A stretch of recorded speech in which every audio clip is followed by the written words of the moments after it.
They let me hold the newborn for 1 minute, then said, "Enough, you're shaking." So I never visited again.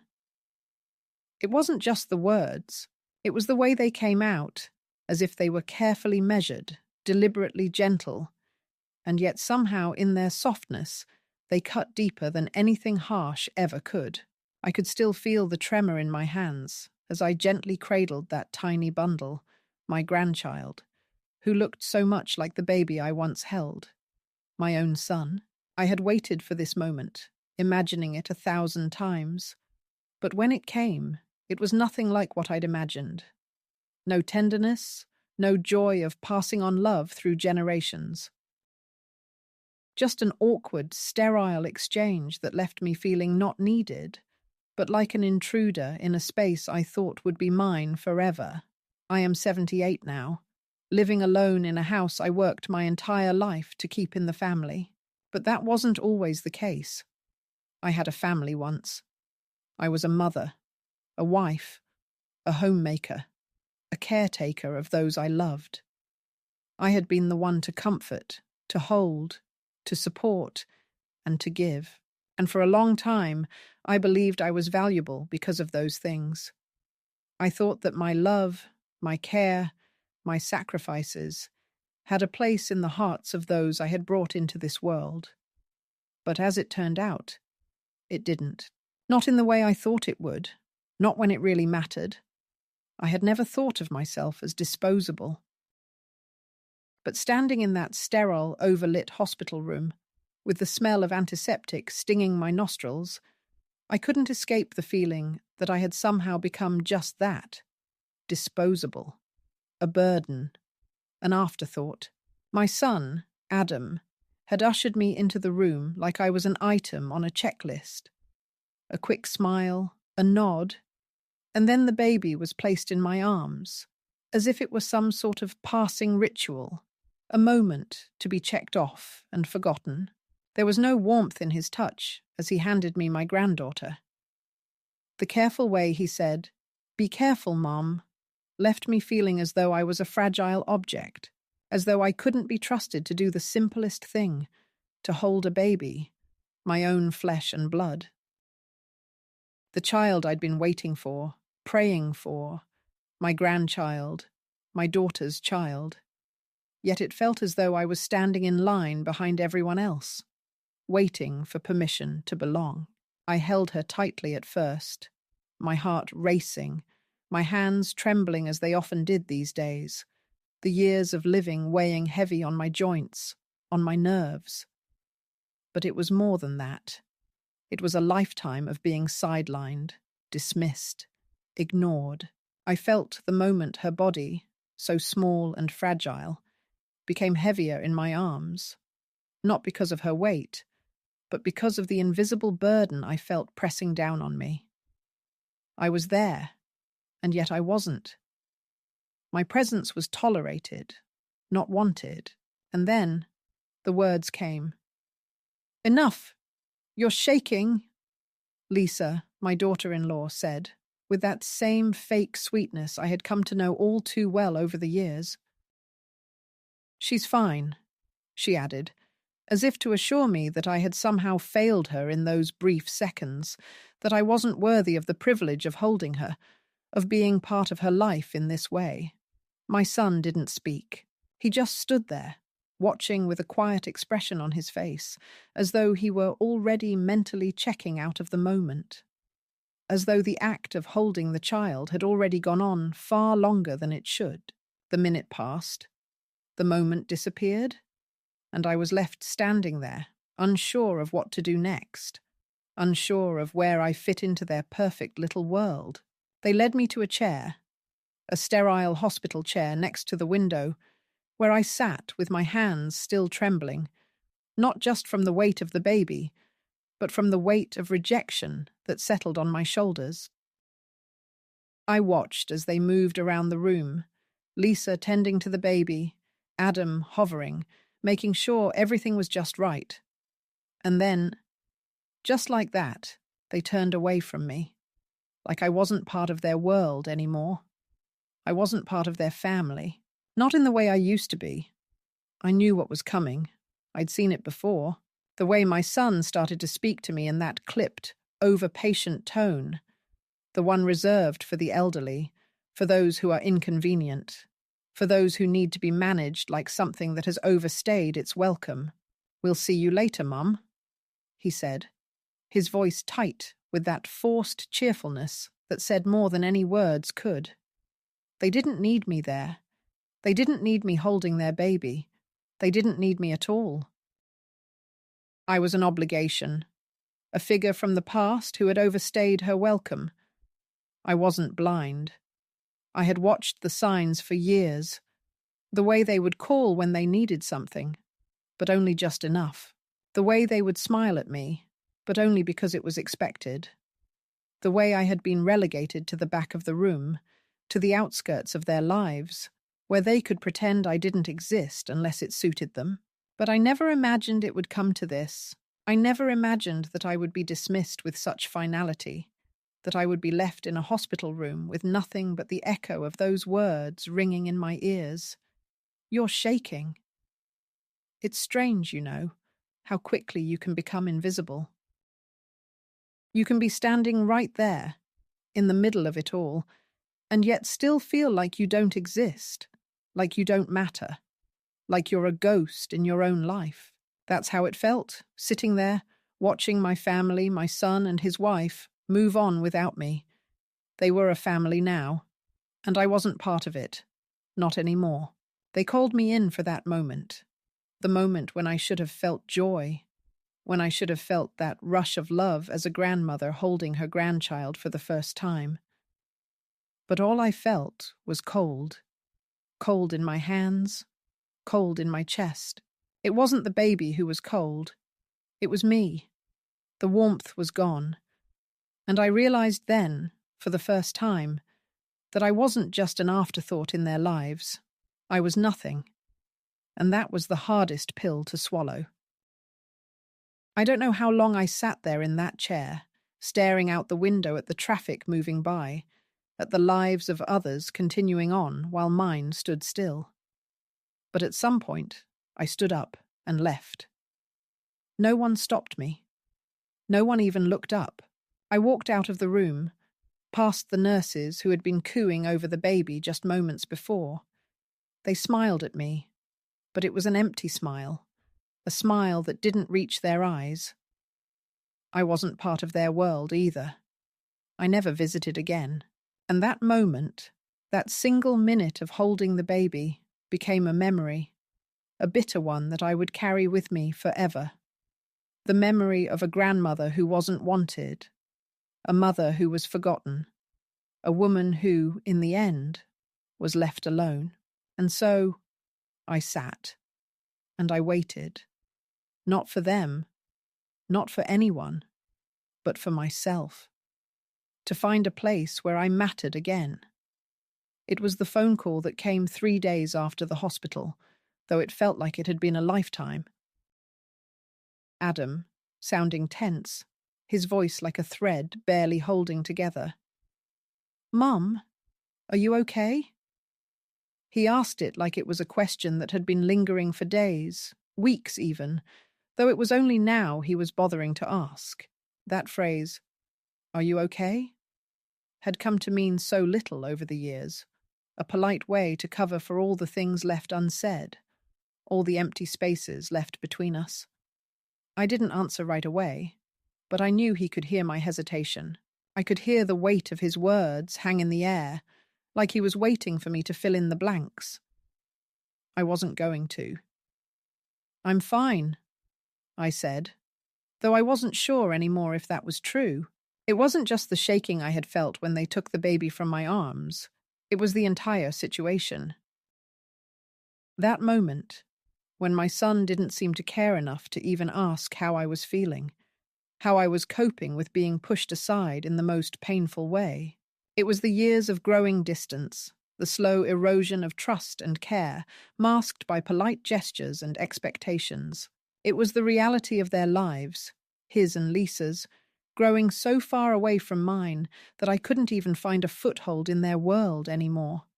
Adam's voice had a strained edge to it now, something more than worry, but less than guilt. He was trying to be concerned, but it didn't sound real. I could hear the discomfort behind his words, as if he was only playing the role of a son and not actually living it. I just wanted to check in on you. You haven't been returning our calls. The truth was, I hadn't been answering because there was nothing to say. Every time I heard the phone ring and saw his name flash across the screen, my hand hovered over the receiver, and for a moment I almost picked it up, almost said something. But then I remembered what had happened.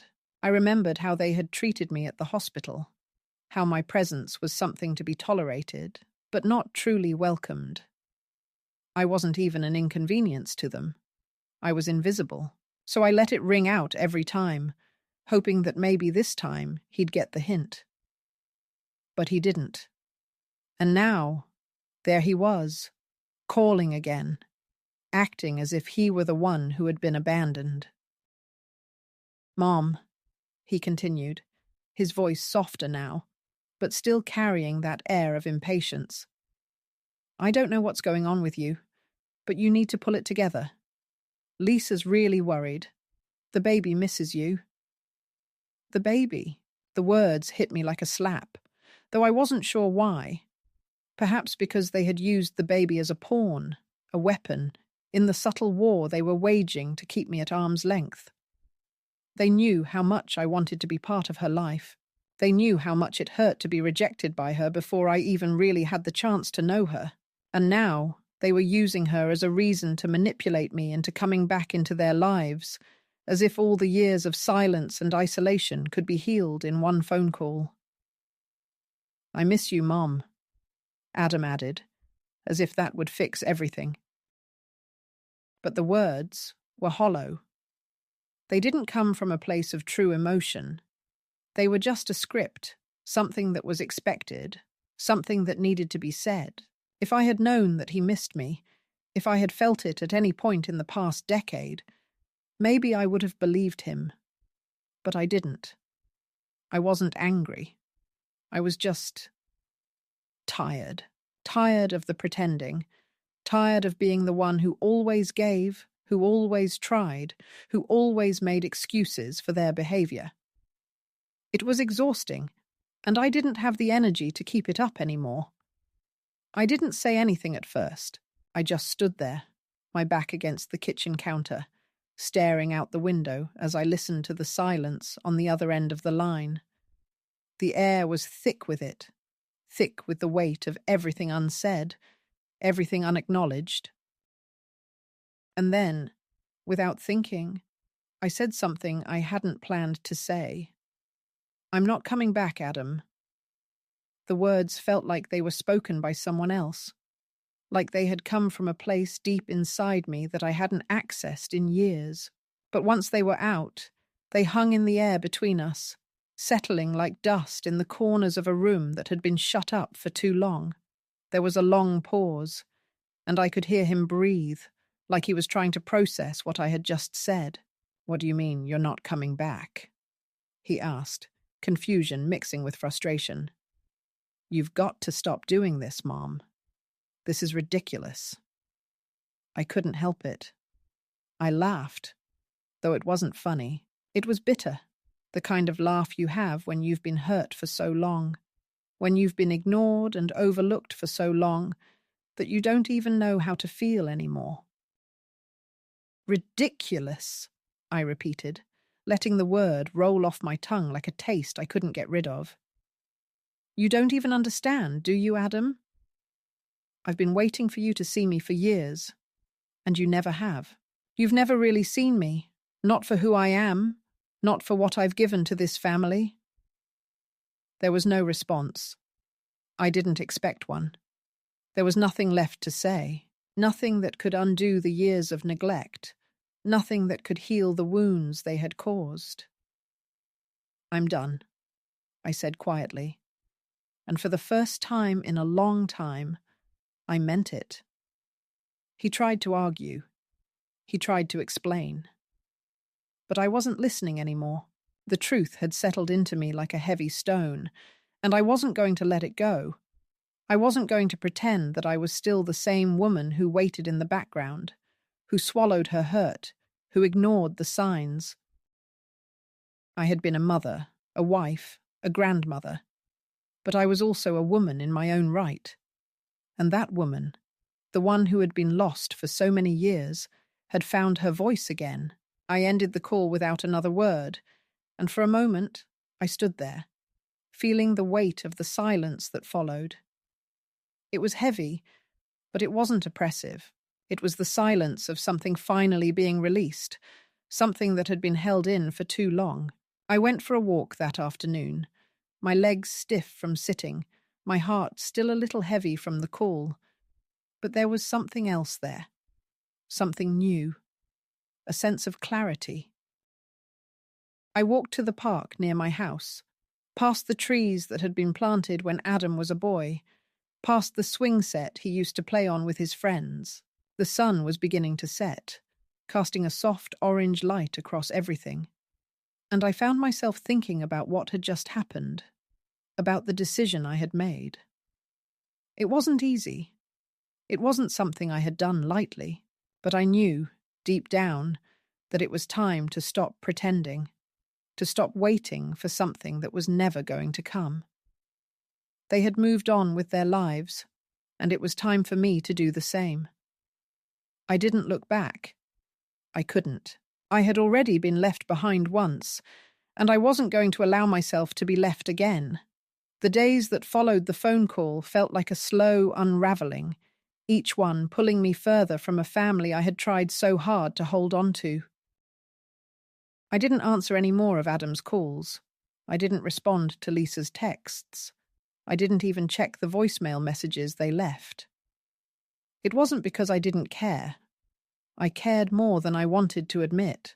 It was because I cared too much, and each new attempt to reach out only reminded me of how little I was truly wanted, how little I had ever been wanted, outside of my role as a mother who could be counted on, a grandmother who could be relied upon to show up, to smile, to make everything better with a dish of cookies or a story. But when it came down to it, when it came to the things that really mattered, when it came to being there for me, I had been left standing alone. Every time I passed the living room, I saw the family photos that used to hang on the walls, and every time it stung a little more. They were all pictures of Adam, of Lisa, of the kids, of my grandchild, who was no longer a tiny newborn, but a small, precious creature who had no place for me in her life. It wasn't that I regretted the time I had spent with them, but the silence that came after the phone call felt more like a confirmation of something I had suspected for years, something I had tried to ignore. It was the way the years of my own motherhood had been slowly erased, replaced by the image of a perfect family that could do without me. I tried to focus on the little things that kept me grounded, on the things that used to bring me joy: reading, knitting, the occasional trip to the market to buy something fresh, something I could prepare for myself without needing anyone else's approval. But even these small moments began to feel hollow, as if I was going through the motions just to fill the time. I found myself staring out the window more than I used to, watching the neighbours go about their lives. They had no idea what had happened. They couldn't see the slow, silent collapse of a family that had been so close just a few years ago. They couldn't know what it felt like to be on the outside of it all, to be the one who wasn't needed anymore. Lisa, of course, had no interest in keeping me updated on the baby, not that I expected her to. She had always been polite, but there was an edge to her politeness, a sense of superiority that seemed to grow with every passing year. At first, when Adam and I had discussed her, it had been with the understanding that she was still learning, that she needed time to adjust. But as the years went on, and she continued to push me further away, that narrative no longer made sense. It wasn't just a difference in personalities. It was something deeper. Lisa had never truly wanted me to be part of her life. I remember the way she would make little comments about my cooking, about the way I dressed, about the way I carried myself.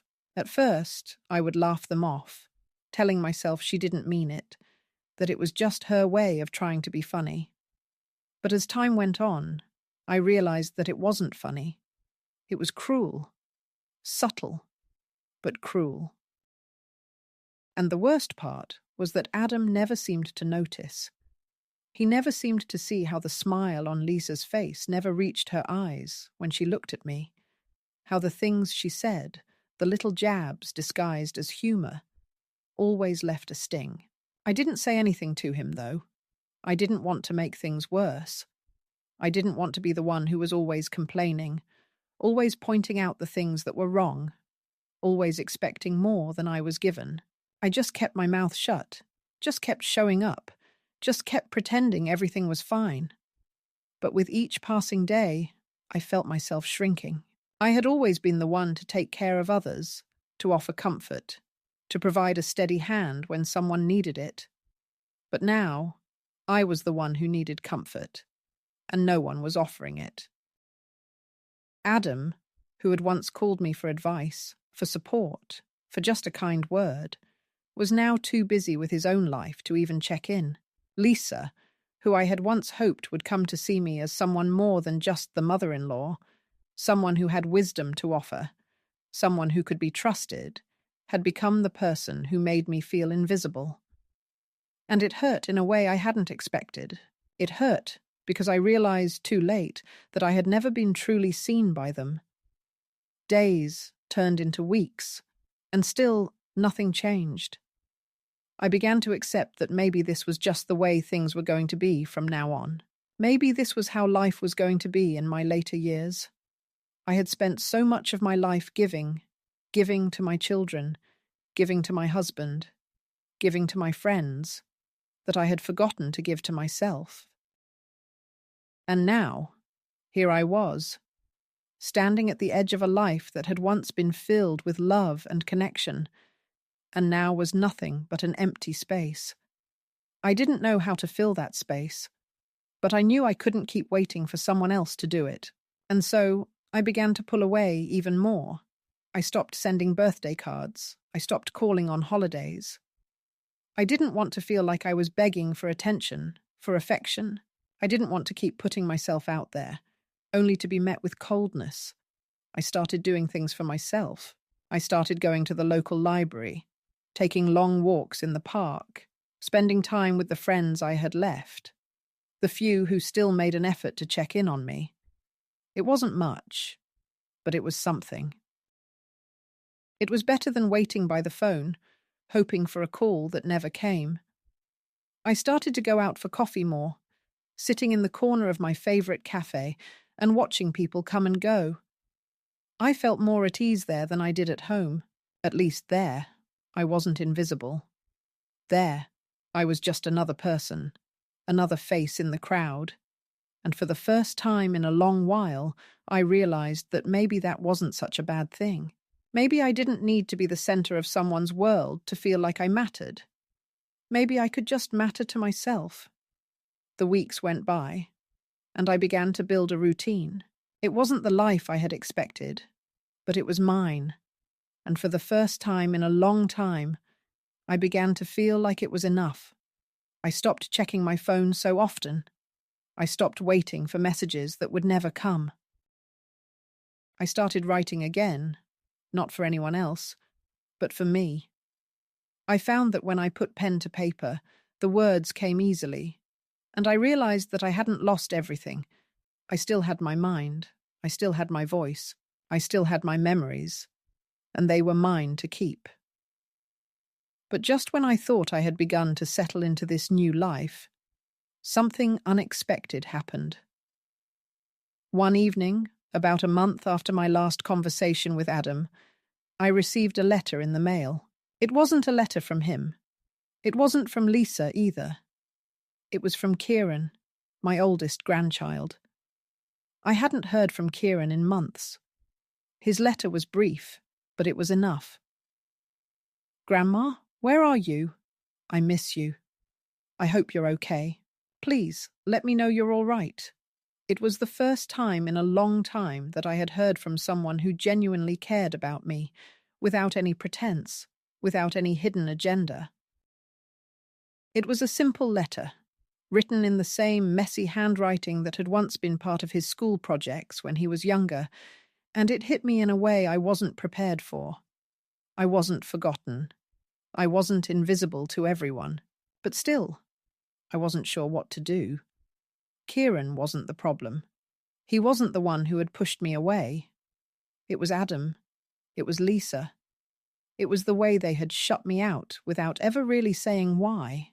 The letter was a lifeline, but it was also a reminder of everything I had lost.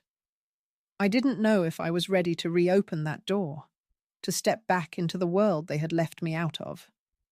I wasn't sure if I could. I placed the letter on the table, sat back, and let myself think for a moment. It wasn't much, but it was a start, a crack in the wall they had built around me.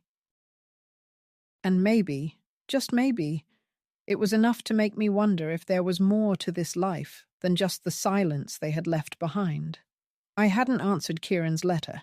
I read it more than once, folding and unfolding it until the creases felt as soft as fabric, until his voice, captured in ink and adolescent sincerity, felt like a small echo in my chest. I kept it on the kitchen table for days, then by the nightstand, then eventually tucked into the inner pocket of the cardigan I wore most mornings, like a talisman I didn't want to admit mattered. The truth was, I didn't know how to respond. I wanted to protect him from the quiet cruelty of the adults around him, but I also wanted to protect myself from hope, the kind that flickers back to life, only to be extinguished again by silence, by dismissal, by another forced smile across a dinner table where I was always the one clearing plates and never the one truly seen. One morning, I stood in the kitchen with a cup of lukewarm tea, staring out the window as the mail truck rolled up the street, its tires crunching over the grit of winter sand. The air still smelled of thawing earth, damp and uncertain. I watched the driver slide envelopes into each box and move on. I didn't go out right away. I stood there, letting the sound of his departure settle into the stillness, and something in me shifted.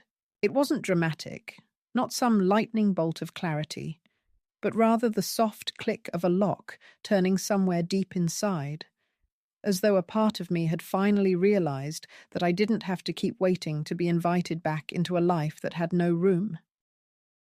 For me, later that day, I walked down to the library. I hadn't been in years, not since Adam was in high school, when we would sit at the long oak tables with stacks of reference books and the sound of whispering all around us. Back then, he had leaned on me. Back then, he needed me. I remembered how he once said, "You know everything, Mom," as I helped him build a presentation about tectonic plates. He had looked at me like I was the axis on which the world turned. That memory hit me like a sudden gust of cold air, sharp and unwanted. I pushed the door open and walked inside. The library was quiet in the way that soothes rather than isolates. I passed the shelves slowly, trailing my fingers along the spines of books, as if touching them might anchor me. I wasn't looking for anything in particular, but when I reached the community bulletin board near the back, my eyes landed on a small flyer, neatly pinned in the bottom corner. Memoir Writing Group, Tuesdays, 11 a.m. No experience needed, all stories welcome. It was printed in black ink on white paper, simple, unpretentious, without flourish. I stood there staring at it for a full minute. The words "no experience needed" clung to me like permission. All stories welcome felt like a promise I didn't know I had been longing for. I didn't tell anyone I was going. There was no one to tell, really. That Tuesday, I put on my navy coat, the one with the inside pocket where Kieran's letter now lived like a heartbeat, and I walked the 3 blocks to the library. The room where the group met was small, tucked behind the genealogy archives. There were 8 chairs arranged in a circle, 3 of them empty, and a pot of coffee that had gone slightly bitter from sitting too long. No one asked my name right away. No one asked me to explain why I was there. A woman named Eleanor, with a voice like weathered velvet, simply gestured to the chair beside her and said, "We're just starting." That day, I didn't share. I listened.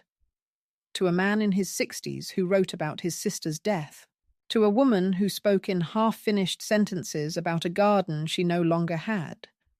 To someone who couldn't quite get through their story without pausing, their hands clenched too tightly around the page. And as I listened, I realized something I hadn't allowed myself to believe. I wasn't the only one who had been made small, who had been erased in the margins of someone else's life.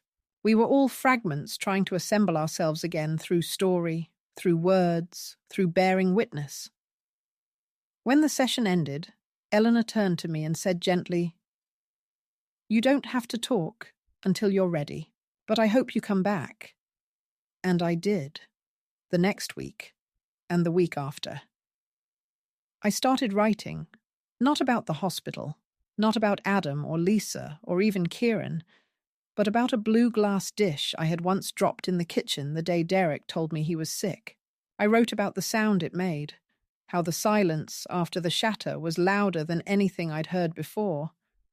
I wrote about my hands shaking then too, but no one had told me to stop holding anything. They had just held me.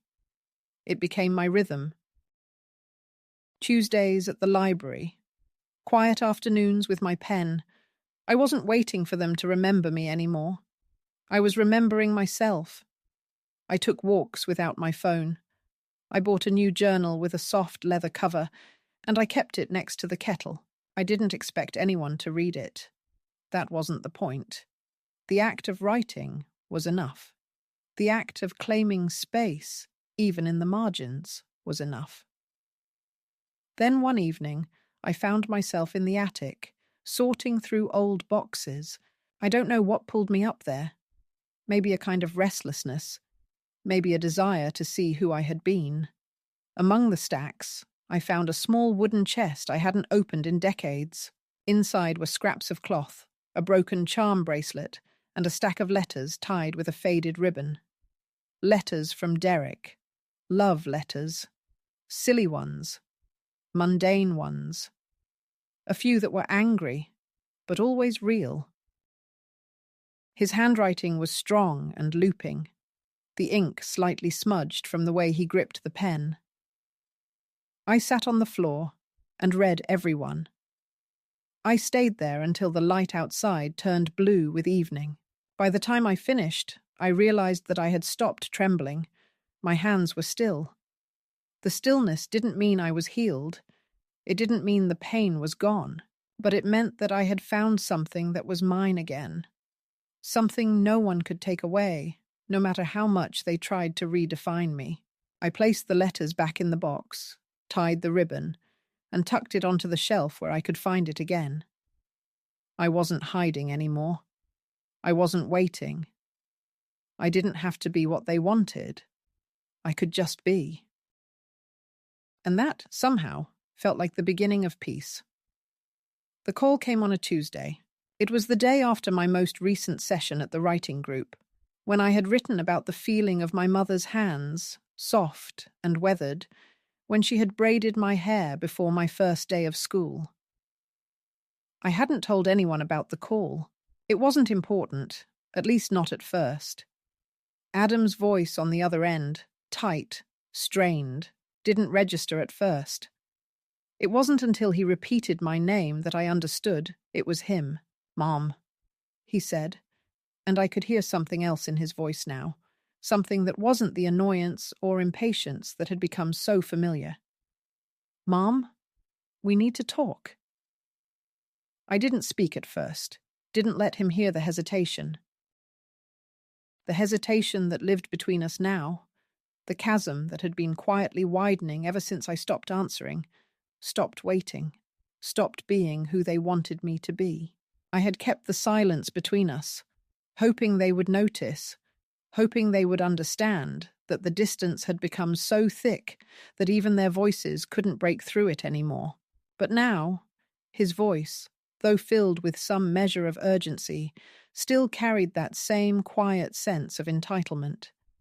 It was the kind of voice you use when you've gotten used to getting what you want. "Where are you?"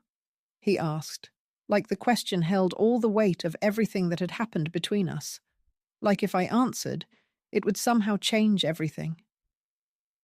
"I'm home," I said. I didn't add anything else. There was no need to explain myself, not to him, not to them. There was a long silence, one of those silences that only grew heavier with time, the kind where you feel the words pressing in from every direction. And then, as if he couldn't hold the tension any longer, Adam said, "I've been trying to reach you, Mom. We've been worried about you." The word, stung more than it should have, and I could feel my pulse quicken as I thought about how empty that word had become, how meaningless it had felt for so long. They had always used it to keep me in my place, to remind me that I wasn't really part of their world, not really. I was just a secondary character in a story I never got to write. I didn't say anything. I didn't need to. I knew what was coming next. I knew how the script went, how they always made it about their own discomfort, their own fear, as though I was the one who had wronged them, as though I was the one who had disappeared from their lives, instead of the other way around. "You've been gone for a while," Adam continued. His words were clipped, controlled. "We've been trying to reach you for weeks, and now I don't know what's going on, but this isn't like you, Mom." I closed my eyes, rubbed my temple, feeling the beginnings of a headache press against the back of my skull. "I'm sorry, Adam, but I don't think I can do this anymore." The words slipped out before I could stop them. I hadn't meant to say them, not yet.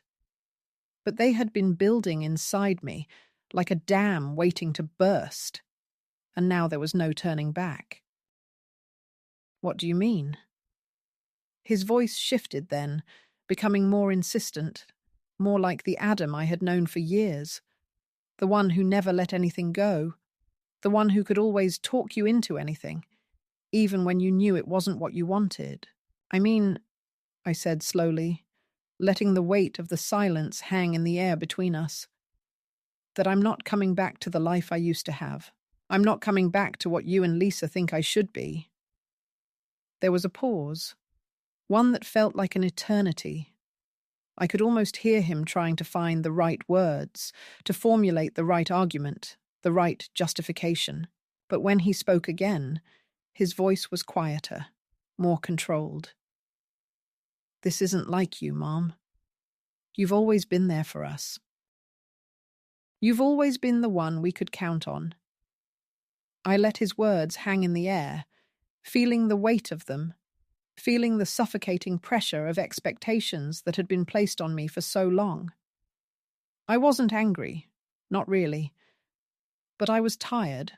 I was tired of being the one who gave and gave and gave, only to be met with silence when I needed something in return. I was tired of being the one who had to prove that I still mattered, when everyone else around me had already moved on. "I know, Adam," I said softly. "I've always been there. But I can't keep doing it anymore. I can't keep pretending that everything's fine when it's not. I can't keep showing up for you when you don't even see me. I can't keep being your backup, your safety net, while you're out there living your life, moving on without me." He didn't say anything at first, and I could hear the shift in his breathing, the way his chest tightened at the words. I didn't expect him to understand. I didn't expect him to say, "I'm sorry." I didn't expect him to suddenly realize everything I had been through, everything I had given up for him, for Lisa, for the family. number. I had learned long ago that the kind of realization I was hoping for wasn't the kind that came easily. It wasn't the kind of realization that came from a phone call or a brief exchange. It came from something else entirely, something deeper, something that couldn't be rushed. But then Adam said something that surprised me, something that caught me off guard in a way I hadn't anticipated. "Mum, this is ridiculous. You're just punishing us, punishing me, for something that isn't even my fault." The words stung more than I would have liked to admit, but I didn't let it show. It was an old refrain, one that had been played out over and over again. I had heard it 100 times before, how I was always the one causing the problems, how I was always the one making things harder than they needed to be. It was the same old song, the same old tune. And I was tired of hearing it. "I'm not punishing anyone, Adam," I said quietly, my voice steady despite the rush of emotion that surged inside me. "I'm just taking care of myself for once. I'm not here to make your life easier. I'm here to make my own life easier. And that means stepping away from a family that has made me feel invisible for far too long." There was a long silence, and I thought maybe he was going to say something more, some final word that would settle the matter, that would bring everything back into focus. But he didn't. The silence stretched between us, and for the first time in a long time, it wasn't uncomfortable. It wasn't painful. It was just there. And in that silence, I finally felt something I hadn't felt in so long. Peace. Real peace. Not the kind you get from waiting for someone else to make things right, but the kind that comes from knowing that you've made the decision to take control of your own life, to stop waiting for someone else's approval, to stop being the one who always gives, always sacrifices, and to start being the one who chooses. "Goodbye, Adam," I said softly, and before he could say anything else, I hung up the phone. I didn't feel triumphant. I didn't feel angry. I just felt done. I was done with the waiting. I was done with the silence. I was done with the hurt.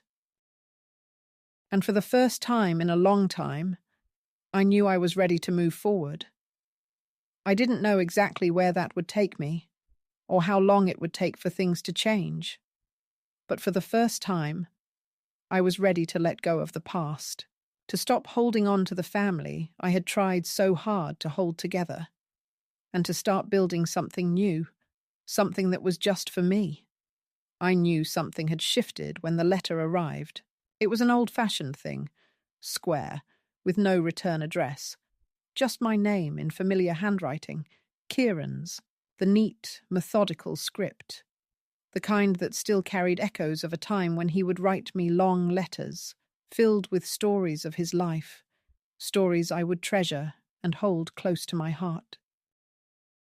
But this letter, unlike any of the others, felt different. There was something unspoken in it, something heavy beneath the neat, carefully written lines that made my fingers tremble as I held it in my hands. I hadn't expected to hear from Kieran. I hadn't expected anything at all, really. I had made my peace with the silence. I had let go of the past, or at least, I thought I had. And yet here it was, a letter, a connection that I hadn't been ready for, but that I also couldn't turn away from. I opened it slowly, my heart quickening with each fold of paper. "Grandma," it began, "I know I don't have the right to ask, but I just wanted to say, I miss you. I haven't heard from you in a while, and I've been worried. I hope you're okay. I hope you're still out there, still the same person I remember." I read those words again and again, feeling the weight of them settle into me like an anchor. It was simple. It was raw. And it was all I needed. Kieran had always been different. Even as a child, he had seen me for who I was, not just as a grandmother, but as someone who mattered. He never made me feel like a burden. He never treated me like I was something to be tolerated or managed. He simply accepted me, and in doing so, he gave me back parts of myself that I had almost forgotten. And now, after everything, after the years of distance, the silence from Adam and Lisa, the confusion and hurt, I felt something inside me stir, something I hadn't allowed myself to feel in so long. A spark of hope, fragile but undeniable. I wasn't sure what I was hoping for anymore. Maybe I was hoping for redemption, maybe for reconciliation. But more than that, I was hoping for something that I could call my own, something that wasn't tainted by the expectations and control of others. I folded the letter carefully, tucking it into the pocket of my coat. It had been a long time since I had felt the need to reach out, to make any effort to reconnect. But there was something about Kieran's words, something that had called to me in a way I couldn't ignore. The next morning, after a night spent tossing and turning with the weight of the decision I knew I had to make, I found myself standing in front of the small, unassuming motel that Kieran had mentioned in his letter. The Red Fern Motel.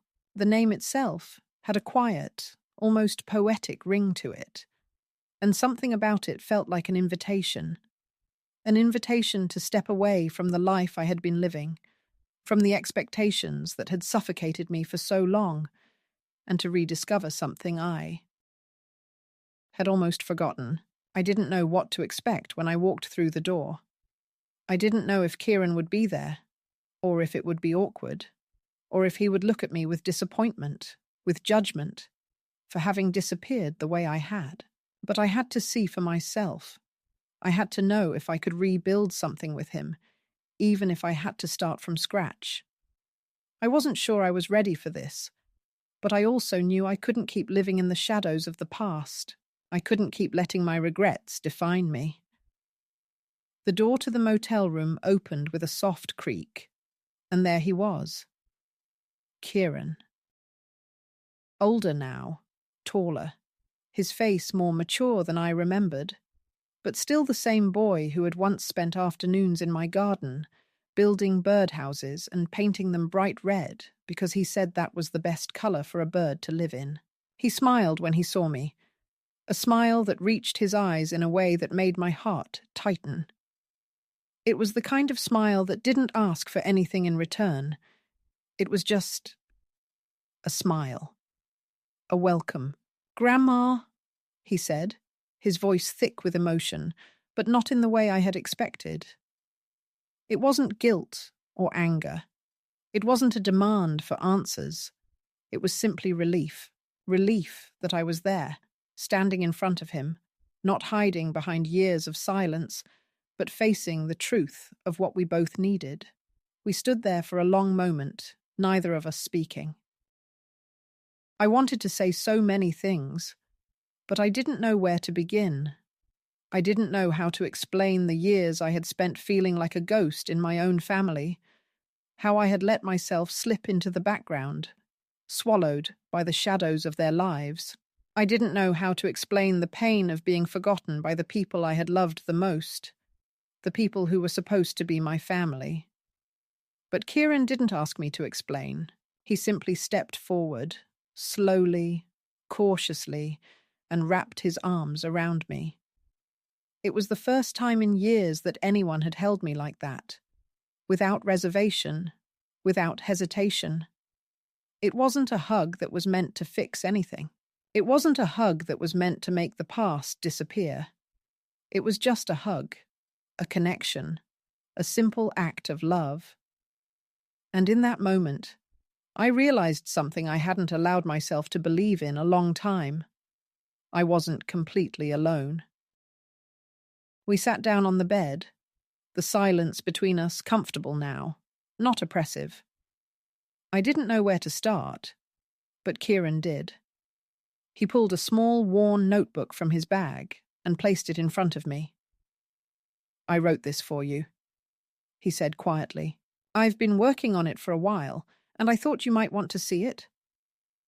I opened the notebook, my fingers trembling slightly as I flipped through the pages.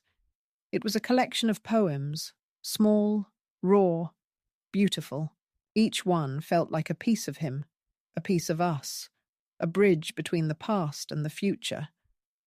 And as I read, I felt something inside me shift. I felt like I was rediscovering who I was, not as a mother or a grandmother or even a wife, but as a person, a woman who had the right to her own story, her own life, outside of the expectations and labels that had once been placed on her. I remember, Kieran said softly, watching me read. I always remembered. Even when I didn't know where you were or what happened, I always remembered the things you taught me. About love, about strength, about how to see the world with kindness. And I wanted you to know that, no matter what happened, you're still a part of me. You always will be. His words hit me like a wave, crashing over me, but not in a way that was painful. Instead, they were like a release, a weight lifting off my chest that I didn't even know I was carrying. I hadn't realized how much I needed to hear them, how much I needed to feel seen again. I had spent so many years hiding from myself, trying to convince myself that my worth was tied to what others needed from me, to what I could give them. But in that moment, sitting there with Kieran, I realized that I didn't have to keep hiding. I didn't have to keep pretending that I wasn't worth something, that I wasn't still capable of love, of connection, of growth. We talked for hours that evening, not about the past, not about all the ways things had gone wrong, but about the future, about what we both wanted, about the lives we were building for ourselves, separate from the stories that had once defined us. And in that conversation, I finally understood that while I couldn't go back to the way things were, I could move forward. I could create something new.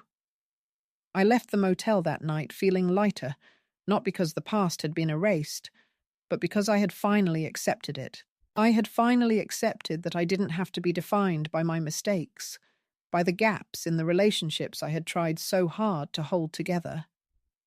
I didn't have to be the woman they wanted me to be. I could be the woman I wanted to be. And that was enough. It was months before I saw Adam again. I didn't know if he was waiting for an apology or if he expected some grand reconciliation, but I had nothing to give him. I had given enough of myself over the years to know that what we had left wasn't enough to salvage. It wasn't something I could fix, not with words, not with gestures, not with visits or pleasantries. What we had between us was shattered beyond repair, and the best I could do was let it go, let it exist as it was, and move on. Kieran had become a steady part of my life in ways that I hadn't anticipated. He called more often now, especially when he was in town for school breaks, and when he did, it wasn't about filling some empty space in my life or solving any problems. It was about sharing. It was about hearing what I had to say and allowing me to hear him without expectation, without pressure. For the first time in a long time, I felt like someone saw me, and that alone made all the difference. As for Adam and Lisa, I had no expectation that they would change. There was a deep sadness in me whenever I thought of them, not because I missed them, but because I realized just how little they had ever truly seen me. For years, I had shaped myself around them, trying to be what they wanted, hoping that if I gave enough, if I tried hard enough, they would see that I was still valuable. But that was the lie I had been living. My value wasn't determined by how much I could give. It wasn't about the things I could do for them or how I could fit into their lives. My worth had always been there, buried beneath the weight of their expectations, and only when I stopped trying to earn their approval did I realize it. I took up new hobbies, things I never would have allowed myself to do before. I spent more time volunteering at the local community centre, helping with after-school programs, sitting with the elderly, sharing stories, giving without any expectation of getting anything in return. I had spent so much time worrying about being enough for others that I had neglected myself. But now, the people I met in these spaces were teaching me something important. It wasn't about trying to fill the gaps, trying to make up for the things I couldn't change. It was about learning to be whole in myself, to find joy in the smallest of things, to share without needing anything back. One afternoon, while I was at the community centre, a woman I had come to know, her name was Joan, asked me if I had ever thought about writing a book. She had seen me scribbling notes in a journal, in between helping the children with their homework, and she had noticed how often I wrote in those notebooks, like a ritual I couldn't quite explain. I laughed at the suggestion, not because it wasn't possible, but because I had never thought of it. Writing had been a form of escape, a way to understand my own emotions, my own thoughts. But the idea of sharing those words with anyone else had always seemed foreign to me. But Joan's encouragement stuck with me, and I thought about it for days after. Could I? Could I write something of my own? Something that told my story, that gave shape to everything I had lived through, without apology, without trying to make anyone else feel comfortable? I sat down one evening, a glass of tea by my side, and began writing. I didn't know where it would go, or what the end would look like. All I knew was that I had something to say, something that had been sitting in the quiet corners of my heart for so long. So, I wrote. I wrote about the years I had spent trying to be enough, trying to be what others wanted me to be, and the moment I finally realized I didn't have to be any of that.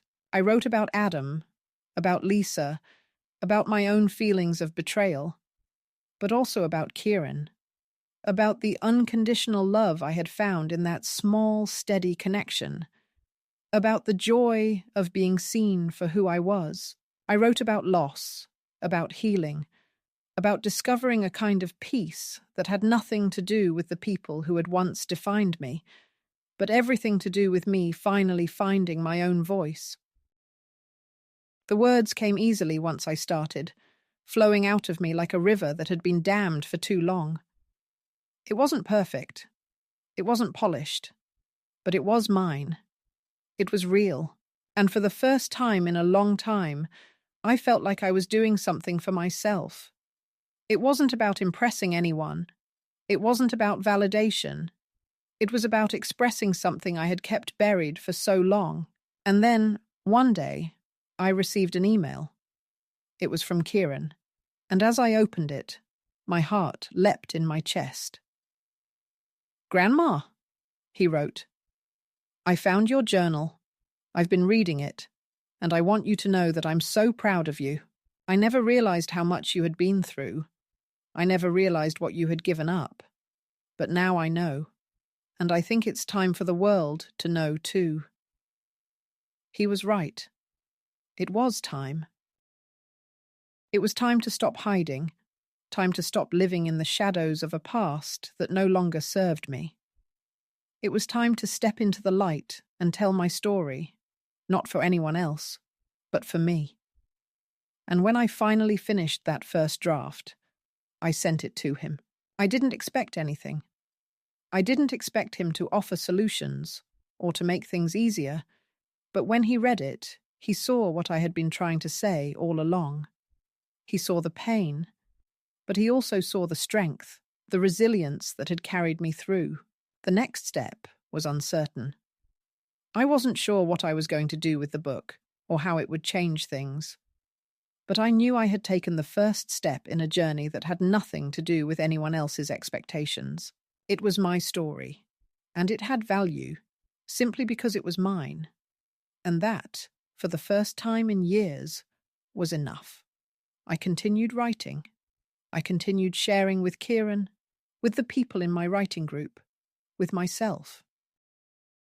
I found new connections, new ways to fill my days without trying to prove anything to anyone. I didn't need their approval anymore. I didn't need to be what they wanted. I simply needed to be. And so, when the phone rang one day and I saw Adam's name on the screen, I didn't feel the tightness in my chest that I once had. I didn't feel the immediate need to pick up, to apologize, to explain myself. I let it ring. And then I smiled, because for the first time in a long time, I knew I was okay. I didn't need their approval. I didn't need to fix anything. I was enough, just as I was.